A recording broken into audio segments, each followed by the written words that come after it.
हरीशपुर नाम के एक छोटे से शांत गांव में मोहन अपनी पत्नी राधिका के साथ रहता था। इन दिनों गांव में बरसात का मौसम शुरू हो चुका था। बिजली तड़कने लगी और फिर तेज बारिश की पहली फुहारें धरती पर गिरने लगी। अजी 2 दिन से बारिश लगातार पड़ रही है, ना धूप निकली ना कोई सूखी चीज बची है घर में। अगर ऐसे ही बारिश पड़ती रही तो हमारे पास खाने को भी कुछ नहीं बचेगा। तू ठीक कह रही है राधिका, तू तो वैसे भी समझदार है, लेकिन अब हम करें भी तो क्या?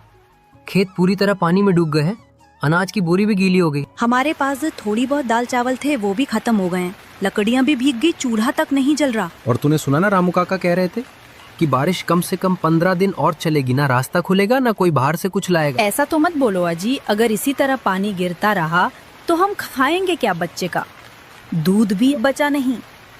बारिश लगातार पड़ती रहती है, फिर 2-3 दिन बाद बारिश रुक जाती है। मोहन भर जाता है काम ढूंढने के लिए। मालिक, आपके पास अगर कुछ भी काम हो तो बताइए, मैं कुछ भी करने के लिए तैयार हूँ।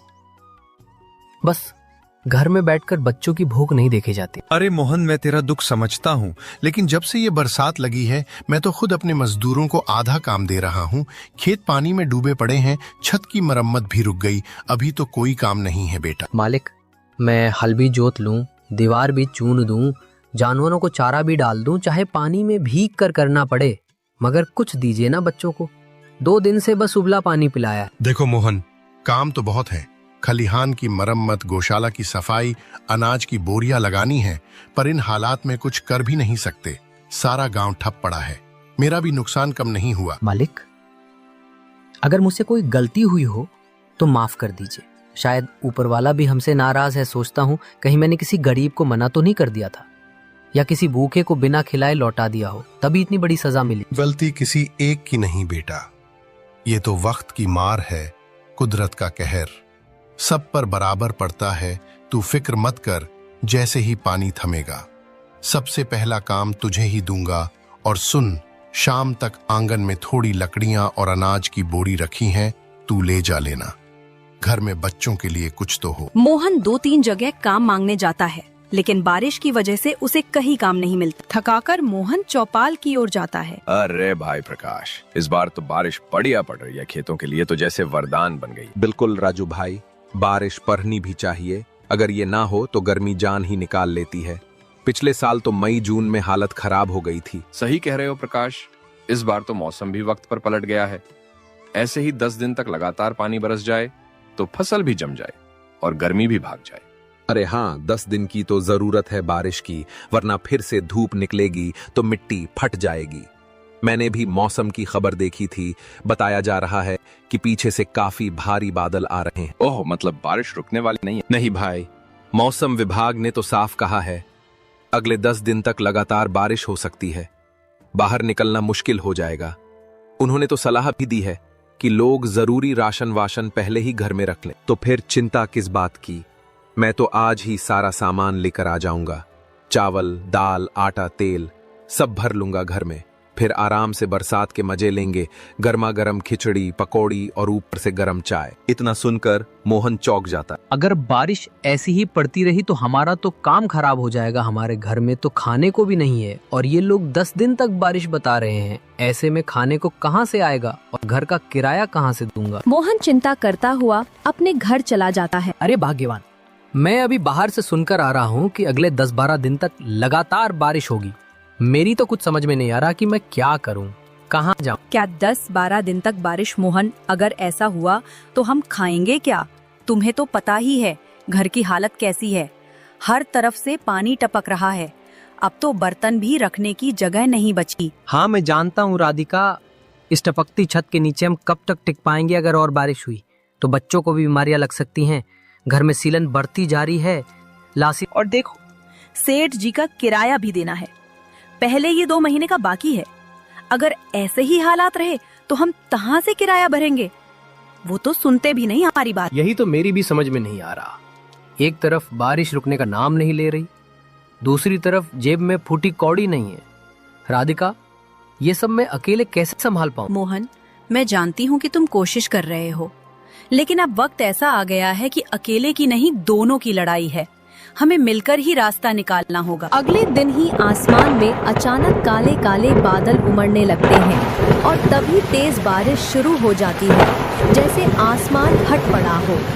पानी की बूंदें जमीन पर गिरते ही मिट्टी की खुशबू फैलाने लगती हैं और अब तो देखो बारिश और भी तेज हो गई है और ये छत तो जैसे बिल्कुल जवाब दे चुकी है। हर कोने से पानी टपक रहा है। एक तरफ से बारिश की मार है, दूसरी तरफ भूख की मार। अब तो घर में पका भी नहीं सकते, चूल्हा भी भीग गया। मैं क्या करूं राधिका, समझ नहीं आ रहा।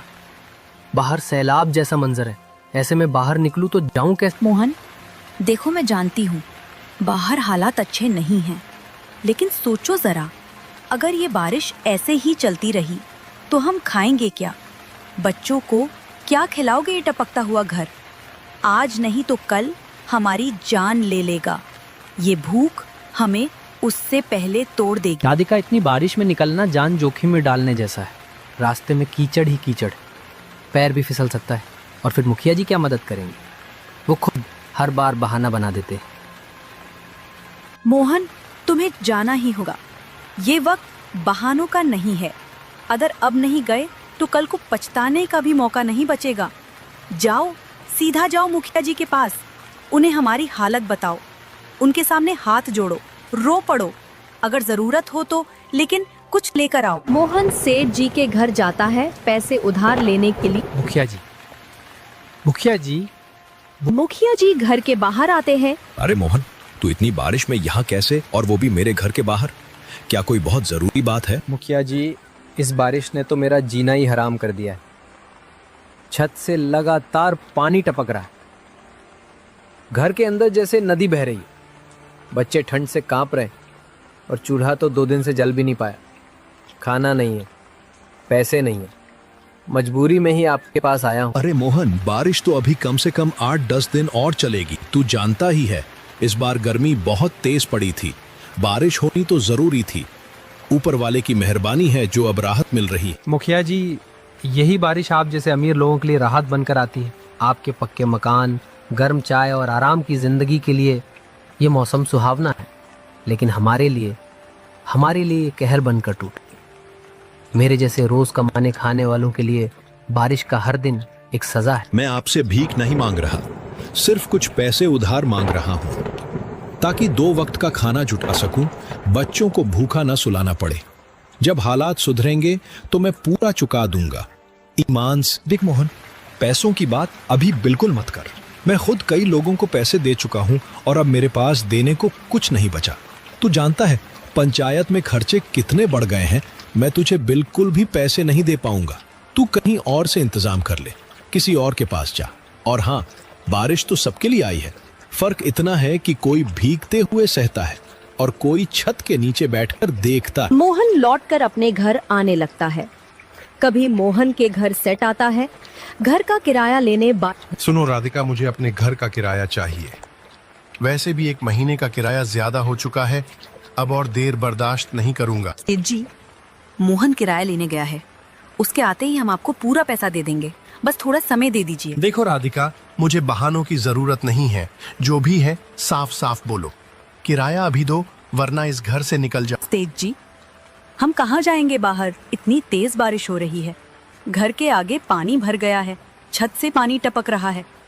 हमारे पास इस वक्त कुछ भी नहीं है, खाना तक नहीं है। हम पर ऐसा अन्याय मत कीजिए। देखो राधिका, बारिश के वक्त हमें भी खाना चाहिए। तुम लोगों की दिक्कत मैं हर बार नहीं सुन सकता। ये बारिश 1 दिन की नहीं, 10-12 दिन तक चलने वाली है। सोचकर ही मैं पहले ही आगाह कर रहा हूँ। सेठ जी, बस 1 दिन और रुक जाइए, मोहन आते ही आपसे बात करेगा। हम आपको आपका किराया जरूर देंगे। अभी तो हालात बहुत खराब है। सेठ राधिका और उसके बच्चे को घर से बाहर निकाल देता है और वहाँ से चला जाता है। तभी मोहन अपने घर आता है और राधिका को खड़ा हुआ देखकर बहुत ही चौंक जाता है। राधिका, तुम इतनी तेज बारिश में यहाँ घर के बाहर क्यों खड़ी हो? क्या हुआ? मोहन सेठ सिंह जी आए थे किराया लेने। मैंने उन्हें समझाने की बहुत कोशिश की कि तुम पैसे लेने गए हो, मगर उन्होंने कुछ नहीं सुना। बोले कि बहाने बहुत सुन लिए, अब 1 दिन भी नहीं रुक सकते, और हमें घर से बाहर निकाल दी। उन्होंने इतनी बारिश में तुम्हें बाहर निकाल दिया? उन्हें जरा भी इंसानियत नहीं है। लेकिन मोहन, इतनी बारिश में हम वहाँ तक जाएंगे कैसे? कीचड़, पानी, अंधेरा, हमारे पास छाता भी नहीं है और तुम भी तो थके हुए हो। राधिका, जब तक हम दोनों साथ हैं कोई भी रास्ता मुश्किल नहीं। ये सब हालात हैं जो हमेशा नहीं रहे। मोहन, राधिका और उनका बच्चा तीनों बारिश में चल पड़ते हैं। थोड़ी दूर चलने के बाद उन्हें एक कंटेनर दिखता है। उसके पास उसका मालिक खड़ा होता है। सेठ जी, अगर आप बुरा ना माने तो एक बात कहूँ। हाँ हाँ मोहन, कहो क्या बात है। सेठ जी, ये जो कंटेनर आपने यहाँ फेंक रखा है क्या ये पूरी तरह से खराब है? हाँ मोहन, ये कंटेनर अब किसी काम का नहीं रहा। जंग लग चुका है, अंदर का सामान भी निकाल लिया गया है। मैं तो इसे यहाँ से हटवा ही रहा था। सेठ जी, मेरे पास अब रहने के लिए कोई जगह नहीं बची। बारिश के कारण झोपड़ी भी बह गई है और किराया न देने की वजह से मालिक ने घर से निकाल दिया। अगर आप इजाज़त दे तो क्या मैं इस कंटेनर को ही अपना छोटा सा घर बना लूँ? मैं इसे साफ कर लूँगा, ऊपर कुछ तिरपाल डाल लूँगा, कम से कम सिर पे छत तो होगी। तुम्हारी आंखों में मजबूरी साफ दिख रही है मोहन। ये जमाना गरीब को जीने नहीं देता। तुमने मुझसे कुछ नहीं मांगा, सिर्फ एक बेकार चीज मांगी है, लेकिन तुम्हारे इरादे नेक हैं। ठीक है मोहन, ये कंटेनर अब तुम्हारा है। जैसे चाहो इस्तेमाल करो और ये लो, कुछ पैसे रख लो। बहुत ज्यादा तो नहीं है, लेकिन शुरुआत के लिए काफी होंगे। इससे कुछ राशन ले लेना, कपड़े ले लेना और खुद को संभालो। सेठ जी, आपने मेरी जिंदगी बचा ली।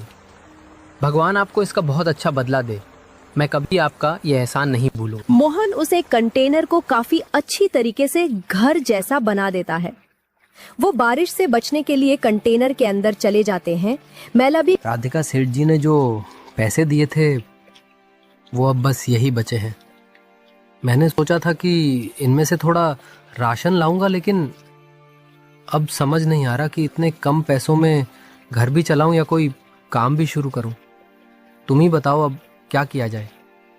देखो मोहन, जब वक्त बुरा आता है ना, तो अपने भी पराये बन जाते हैं। इस बरसात में किसी ने हमारी मदद नहीं की, ना मुखिया जी, ना मोहल्ले वाले, किसी ने नहीं। ऐसे में हमें ही अपने लिए रास्ता निकालना होगा। इन पैसों को यूं ही खर्च कर देने से बेहतर है कि इनसे कुछ काम शुरू किया जाए। ऐसा काम जो ज्यादा बड़ा ना हो लेकिन कमाई दे और बरसात के मौसम में चले भी। देखो मोहन, इस बारिश में लोग घर से निकलते तो हैं, लेकिन उन्हें गरम खाने की तलाश होती है। बारिश और गरम चाय के साथ अगर कुछ तला भुना मिल जाए तो लोग मना नहीं कर पाते। मुझे लगता है तुम समोसे का ठेला खोलो। गरम गरम समोसे बारिश में खूब बिकते हैं। राधिका, ये तो सच में बहुत अच्छा आइडिया है। समोसे तो हर मौसम में चलते हैं, लेकिन बारिश में तो खासकर। और ठेले के लिए ज्यादा बड़ी पूंजी भी नहीं चाहिए। मोहन अगले ही दिन से समोसे का ठेला लगा लेता है और कुछ ही दिनों में उसके समूह से काफी अच्छी चलने लगता है। अरे वाह मोहन, तेरे समोसे तो कमाल के निकले यार। ऐसा स्वाद तो मैंने पूरे गांव में कभी नहीं चखा। एकदम कुरकुरे, अंदर से मसालेदार और बाहर से सुनहरे। क्या बात है। अरे रामू भाई, धन्यवाद। बारिश में गरम गरम समोसे ना हो तो मजा ही क्या। यही सोचकर ठेला लगा लिया। सोच रहा था कम से कम 2 वक्त की रोटी तो निकल आए। मुंबई, बहुत सही काम किया तुमने। बारिश हो और गरम समोसे ना हो तो मौसम अधूरा लगता है। और तुम्हें तो इतने स्वादिष्ट समोसे बनाए हैं कि एक खाओ तो दूसरा अपने आप बुला ले। अरे बस, आप लोगों का प्यार ही तो मेरी असली कमाई है। जब कुछ नहीं था तो राधिका ने कहा था कि मेहनत से काम कर, किस्मत खुद ब खुद बदल जाएगी। और देखो आज आपके चेहरों की मुस्कान मुझे और हिम्मत देती। मोहन, तू तो अब समोसे वाला सेठ बनने वाला है। अगली बारिश में तेरी दुकान के आगे लाइन लगेगी, देख लेना। राधिका, तुम्हें याद है जब हमने पहली बार इस पुराने कंटेनर में पाँव रखा था, उस वक्त सिर्फ ये छत ही थी हमारे सिर पर। लेकिन आज देखो, ऊपर वाले की दया से, मेहनत से और तुम्हारे साथ से हमारे समोसे इतने अच्छे बिकने लगे हैं कि अब हम एक नया घर खरीद सकते हैं। हाँ मोहन, मैं वो दिन कैसे भूल सकती हूँ जब बारिश में हमें बाहर खड़ा होना पड़ा था, जब पेट में भूख थी और जेब में सिर्फ कुछ सिक्के, लेकिन उस अंधेरे में भी तुम्हारे हौसले की रोशनी थी। राधिका, अब समय आ गया है कि हम इस कंटेनर को अलविदा कहें। इसने हमें सिर छुपाने की जगह दी। हमारी नई जिंदगी की शुरुआत यहीं से हुई, लेकिन अब हमें अपने पैरों पे खड़ा होकर एक पक्की छत के नीचे जाना होगा। अपना घर, अपना सपना। तुम बिल्कुल सही कह रहे हो मोहन। हमने दिन रात मेहनत की, हर बारिश में जलते चूल्हे के पास खड़े रहकर समोसे तले और हर ग्राहक की मुस्कान से हौसला मिला। अब वो मेहनत रंग लाई है। मैंने बाजार में एक छोटा लेकिन साफ सुथरा मकान देखा है। थोड़ी दूर है लेकिन माहौल अच्छा है। सोच रहा हूँ कल जाकर मालिक से बात कर लूं। कुछ पैसों की व्यवस्था और कर लेंगे, लेकिन अब पीछे मुड़कर नहीं देखना है। अब मोहन और राधिका के चेहरे पर सुकून साफ झलक रहा था। बरसों की मेहनत रंग लाई थी। उन्होंने एक छोटा सा मगर सुंदर सा घर लिया था। राधिका हर सुबह आंगन में झाड़ू लगाती, फिर तुलसी को जल चढ़ाकर प्रार्थना करती, हे ऊपर वाले, तेरा लाख लाख शुक्र।